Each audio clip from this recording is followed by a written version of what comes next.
शिवराय. जय शिवराय. आपण काय बघितलं ते समुद्रगुप्त यांची संपूर्णपणे माहिती घेतली. आपण गुप्तांचे जे प्रमुख राजे बघतोय त्यामध्ये आपण काय समुद्रगुप्त बघितला होता. तर आज आपल्याला समुद्रगुप्ताचा जो पुत्र होता, जो मुलगा होता, तो दुसरा चंद्रगुप्त, ज्याला आपण विक्रमादित्य असे सुद्धा म्हणतात. म्हणजे विक्रमादित्य किंवा दुसरा चंद्रगुप्त एकच आहे, लक्षात ठेवायचंय. हा, तर यांचा पहिला पुत्र होता तो रामगुप्त होता. पण रामगुप्त हा भित्र असल्यामुळं किंवा तो सामर्थ्यशाली नसल्यामुळं, तो चांगल्या पद्धतीने राज्य न केल्यामुळं दुसरा चंद्रगुप्त किंवा विक्रमादित्य हा गादीवरती आला किंवा सत्तेवरती आला. त्यामुळे याचं कार्य खूप महत्वाचं आहे गुप्त काळामध्ये, कारण यानं बऱ्यापैकी मोठं साम्राज्य विस्तार केलेला होता.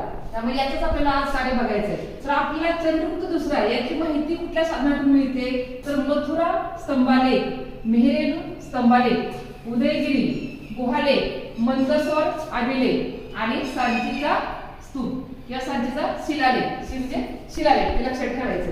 म्हणजे आपल्याला काय स्तंभालेख म्हणजे एका मोठ्या खांबावर किंवा स्तंभावर ते लिखाण केलेलं असतं. ते दगडी स्तंभ असतो, त्याच्यावरती लिखाण केलेलं असतं, त्यामुळे आपण त्याला स्तंभालेख म्हणतो. तर यावर जे काही लिखाण केलेलं आहे त्यामधून आपल्याला विक्रमादित्य किंवा दुसरा चंद्रगुप्त याची माहिती पूर्णपणे आपल्याला मिळते.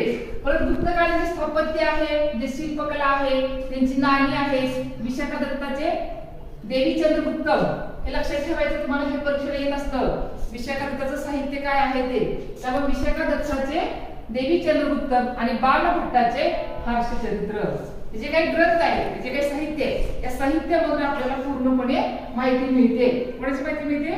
दुसरा चंद्रगुप्त यांची माहिती मिळते. ठीक आहे. राजशेखर यांनी काव्यमीमांसा लिहिली, राजा भोज यांनी शृंगार रूपकम लिहिलं, आणि जो चीनी प्रवासी होता फायलियान, लक्षात ठेवा तुम्हाला ऑब्जेक्टिव्हला प्रश्न येतो की फायलियान हा कोणाच्या काळामध्ये येऊन गेला, हे पण लक्षात ठेवायचं. तर फायलियानला सुद्धा जे प्रवास वर्णन लिहिलेलं आहे, त्या चीनी या प्रकारच्या प्रवास वर्णनामध्ये सुद्धा काय दुसरा चंद्रगुप्त याची संपूर्णपणे आपल्याला माहिती मिळते.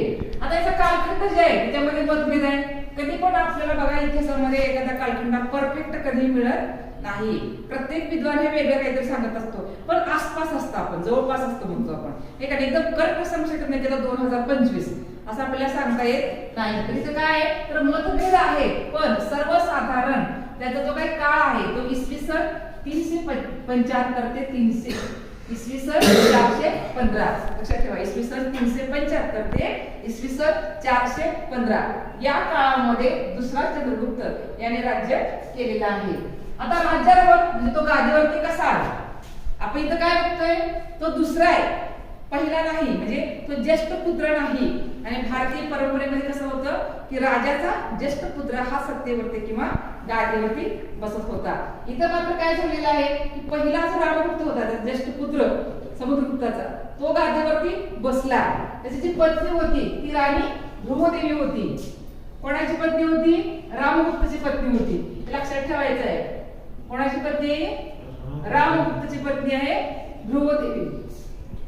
आणि ज्या वेळेस तो रामगुप्त गादीवरती बसला आणि दुसरा चंद्रगुप्त हा दुसरीकडे म्हणजे काही शत्रूंचा बिमोड करण्यासाठी बाहेर गेला, त्यावेळेस शकांचा राजा होता व रुद्रसिंह. लक्षात ठेवा, हा काय आहे? शकांचा राजा रुद्रसिंह होता. त्याने आक्रमण केलं आणि गुप्तांचे जे काही राज्य आहे तो घ्यायला गेला. आक्रमण केल्यानंतर पहिली मागणी काय केली की रामगुप्ताला सांगितलं की जी तुझी पत्नी आहे ध्रुवदेवी, ती राणी ध्रुवदेवी, फक्त हिला माझ्याकडे पाठवून दे, मी आक्रमण करणार नाही. बघा, एका राजाला मागणी काय केली आहे शकांचा राजा रुद्रसिंहाने की तुझी पत्नी फक्त मला पाहिजे, बाकी काही नाही पाहिजे. कारण ती अतिशय सुंदर अशी ध्रुवदेवी होती. फक्त ती मला दे, बाकी मी काही करणार नाही, तुझं राज्य सुद्धा मी काही संपवणार नाही. तर असं ज्यावेळेस म्हटलं त्या टायमाला खरं तर त्याचा जे काही आता स्वाभिमान आहे तो जागृत व्हायला पाहिजे होता, हे का नाही. पत्नी म्हणजे काय असतं? मान सन्मान असतो. पण तसं काहीही झालं नाही. उलट त्या भित्र्या रामगुप्ताने काय केलेलं आहे, आपली जी ध्रुवदेवी पत्नी होती तिला घेऊन जाऊन सांगितलं आणि हा स्वतः लपून बसला. हे ज्या टायमाला कुणाला कळलं, दुसरा चंद्रगुप्त याला कळलं बाबा हे आपल्या रोगाने बरोबर केलेलं नाहीये. त्यावेळेस तो आला आणि त्याने काय केलंय, स्वतः ध्रुवदेवीचा वेश धारण केला. लक्षात ठेवा, रुद्रसिंहाला काय सांगितलं की आता ध्रुवदेवी आपल्या दासींसोबत तुमच्याकडे येत आहे, तुमच्या छावणीमध्ये येत आहे. किती मोठं धाडस आहे लक्षात ठेवा. म्हणजे ज्या टायमाला तो छावणीमध्ये दुसरा चंद्रगुप्त ध्रुव देवीचा वेश धारण करून जात असेल त्यावेळेस त्याचं किती मोठं धाड असं लक्षात घ्या, कारण तो शत्रूच्या छावणीमध्ये चाललाय आणि त्याने काय केलंय, पूर्णपणे जे काय आपले शूरवीर पराक्रमी जे काही त्यांचे अधिकारी होते त्या अधिकाऱ्यांना सोबत घेतलेला आहे आणि दुसरा चंद्रगुप्तानं ध्रुव देवीचा वेश धारण केलेला आहे आणि रुद्रसिंहाच्या छावणीमध्ये तो गेलेला आहे. रुद्रसिंहाला काय वाटलं, बाबा हे कोण आले, ध्रुव देवी राणी आलेली आहे म्हणून तिने स्वागत वगैरे सगळं केलेलं आहे. पण ज्यावेळेस अचानकपणे त्याने आपलं खरं रूप दाखवलं छावणीमध्ये गेल्यानंतर त्यावेळेस रुद्रसिंहाला काही सुचलं नाही, गोंधळलेली परिस्थिती झाली आणि नेमकं त्याच वेळेस दुसऱ्या चंद्रगुप्तानं रुद्रसिंहाला ठार मारलं आणि सगळं राज्य आपल्या ताब्यामध्ये घेतलं आणि वापस येऊन जो त्याचा मोठा भाऊ होता रामगुप्त त्याने ठार मारलं आणि सगळी गुप्तांची सत्ता आपल्या हातामध्ये घेतली आणि ध्रुव देवीशी त्यांनी विवाह केलेला आहे. म्हणजे पूर्वी हे होत होतं की मोठ्या भावाच्या पत्नीशी विवाह केला जात होता आणि ते मान्य पण होतं. ठीक आहे, तर अशा पद्धतीने समुद्रगुप्ताचा ज्येष्ठ पुत्र रामगुप्त याला ठार मारून हा गादीवरती कोण आलेला आहे, दुसरा चंद्रगुप्त आलेला आहे. ठीक आहे, अशा काळचा जो राजा होता रुद्रसिंह याला सुद्धा ठार मारलेला आहे. आता गादीवरती आला, ठीक आहे.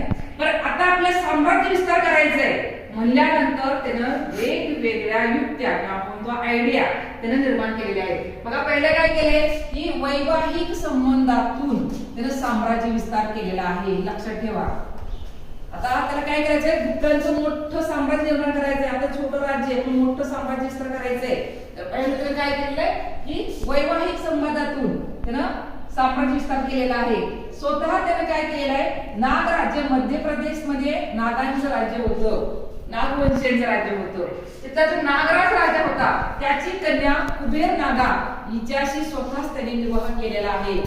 त्यामुळे आता विवाह झाल्यामुळे काही नागराज काही आक्रमण करणार नाही.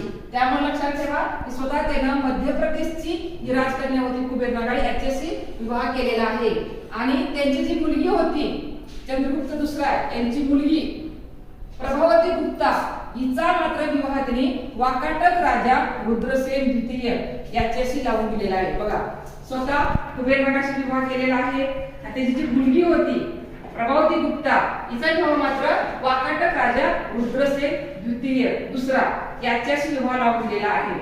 आणि त्याचा जो मुलगा होता पुत्र होता कुमारगुप्त याचा मात्र कुंतलची राजकन्या जी कामुरत वर्मनची जी कन्या आहे तिच्याशी विवाह लावून दिलेला आहे मुलाचा म्हणजे पुत्राचा. जे कुंतल राज्य कुठं होतं, दक्षिण मुंबई आणि म्हैसूरचा उत्तरेचा भाग इथं कुंतल राज्य होतं गुप्त काळामध्ये. ठीक आहे, तर त्या कुंतल राजाची जी काही राजकन्या होती त्याच्याशी कुमारगुप्ताचा विवाह लावून दिलेला आहे. बघा स्वतः लग्न केलं, विवाह केला, आपल्या मुलीचा पण विवाह लावून दिला आणि आपल्या मुलाचा पण विवाह लावून दिला. त्यामुळे मैत्रीचे संबंध निर्माण झाले आणि त्यामुळे साम्राज्य हे वाढत गेलेलं आहे.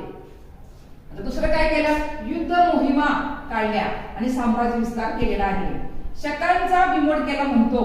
हे शक कुठले होते, मूळचे मध्य आशियामधून आलेले शक होते. ही शकांच्या टोळ्या होत्या, लक्षात घ्या त्या टोळ्या होत्या शकांच्या आणि त्या टोळ्या मध्य आशियामधल्या होत्या.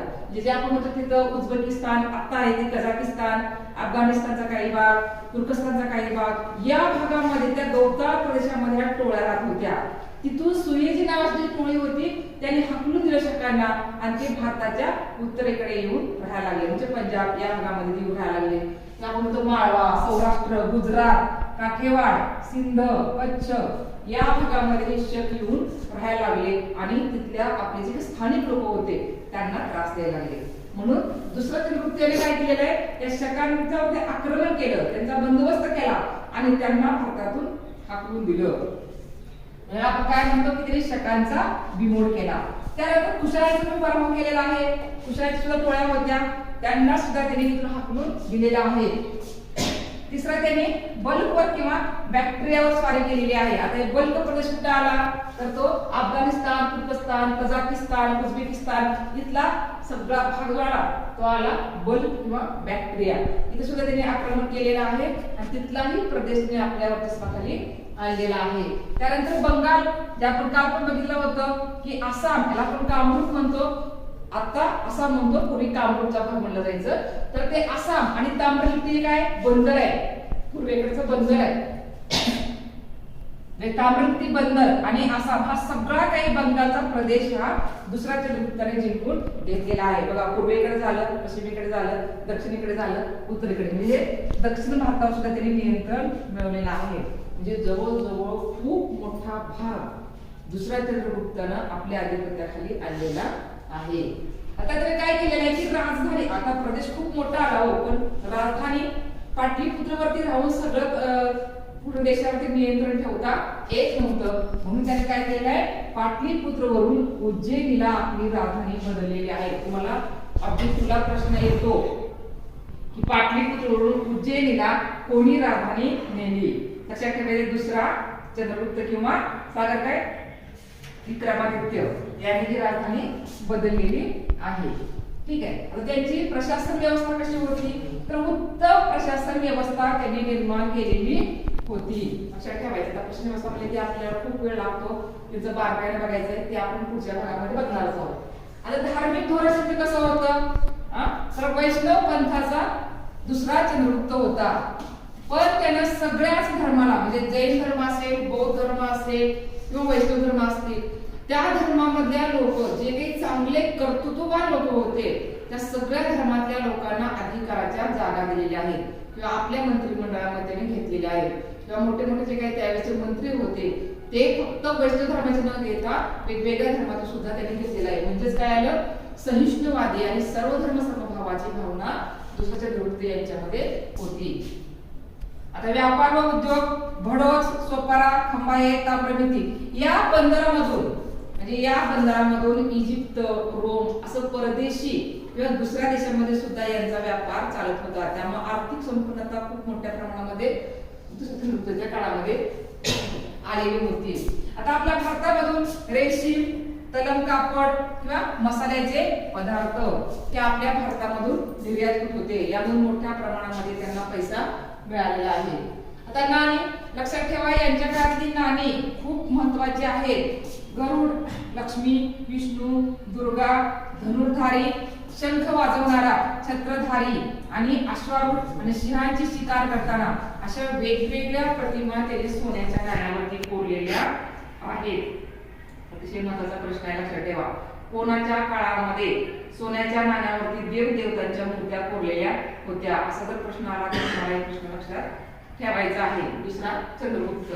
ठीक आहे. आता कला आणि स्थापत्य, तर यांच्या काळामध्ये सगळ्यात मोठा कवी जे आपण आजही कालिदासांचा अभ्यास करतो, म्हणजेच त्यांच्या साहित्याचा अभ्यास करतो, तो कालिदास चंद्रगुप्त दुसरा यांच्या दरबारामध्ये होता. आता कालिदासना मेघदूत, शाकुंतल तर अतिशय प्रसिद्ध नाटक आहे, तुम्हाला सगळ्यांना माहिती असणार आहे. ठीक आहे. मेघदूत, शाकुंतल, ऋतुसंहार, कुमार संभव असे त्यांचे साहित्य लिहिलेलं आहे. कोशकार अमरसिंह हा सुद्धा यांच्या दरबारामध्ये होता. भूगोलतज्ञ वराहमिहिर हा पण त्यांच्या दरबारामध्ये होता. व्याकरणकार वररुची हा सुद्धा त्याच्या दरबारामध्ये होता. त्यामुळं चंद्रगुप्त दुसरा किंवा विक्रमादित्य याच्या दरबारामध्ये खूप सारे साहित्य, कवी किंवा कलाकार त्यांच्या दरबारामध्ये होते. त्यामुळे अतिशय महत्त्वाचा असा हा प्रश्न आहे, लक्षात ठेवायचा आहे. आता त्यांनी लोककल्याणकारी कार्य काय केलेलं आहे, तर बाबा त्यांनी जे लोकांसाठी अतिशय जास्त महत्त्वाचं काय आहे, तर मंदिर असले पाहिजे लोकांना वाटतं, तर त्यांनी देवालय बांधलेले आहेत लोकांना खाण्यासाठी. त्यावेळेस व्यापार करताना हे बरंच लांब जायला लागत होतं, त्यावर जागोजागी धर्मशाळा, पाणपोया बांधलेल्या आहेत, स्तूप बांधलेले आहेत, चैत्यगृह बांधलेले आहेत, रस्ते बांधलेले आहेत आणि रस्त्याच्या दोन्ही बाजूला झाडी पण त्यांनी लावलेली आहे. म्हणजे खूप मोठं कार्य चंद्रगुप्त दुसरा यांनी त्या काळामध्ये म्हणजे 3ऱ्या शतकामध्ये केलेलं आहे. ठीक आहे.